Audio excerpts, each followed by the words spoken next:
একটা স্কুল পরিত্যক্ত হওয়ার কারণ কি, সেই স্কুলে কিছু একটা থাকতে পারে। তো বন্ধুরা চলেন সম্পূর্ণ ভিডিওটা আমরা দেখি, লেটস গো। আজকে আমি দেখাচ্ছি আপনাদের সেই পরিত্যক্ত বিদ্যালয়টাকে। সরকারি প্রাথমিক বিদ্যালয় নামে পরিচিত ছিল এই পরিত্যক্ত বিদ্যালয়।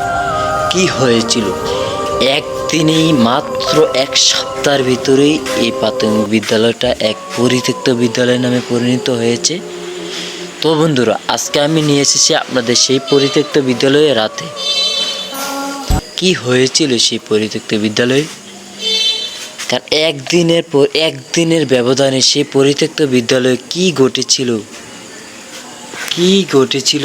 সেই পরিত্যক্ত বিদ্যালয়ে, যা একদিনের ভিতরে সব নিমিষে শেষ হয়ে গেল। আমি অনেক লোককে জিজ্ঞাসা করেছি, ভাই কি হয়েছে এই পরিত্যক্ত স্কুলে। আমাকে অনেকেই বলেছে যে এই স্কুলে নাকি হঠাৎ করে দুজন ছেলে ছাদ থেকে পড়ে মারা গিয়েছে এবং ক্লাসের ভিতরে অদ্ভুত সব কাহিনী ঘটতেছে। অদ্ভুত সব কাহিনী ঘটার কারণে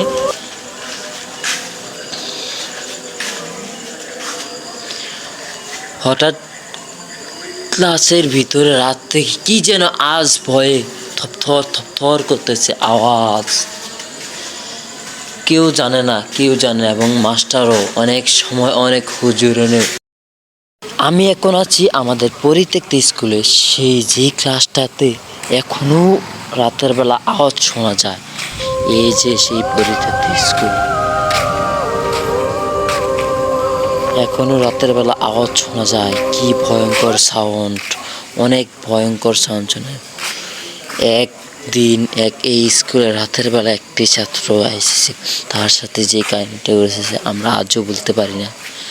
হঠাৎ দুজন ছেলে ছাদ থেকে পড়ে মারা যায়। তারপর থেকে এই স্কুলটা পরিত্যক্ত স্কুল নামে পরিণত হয়। হঠাৎ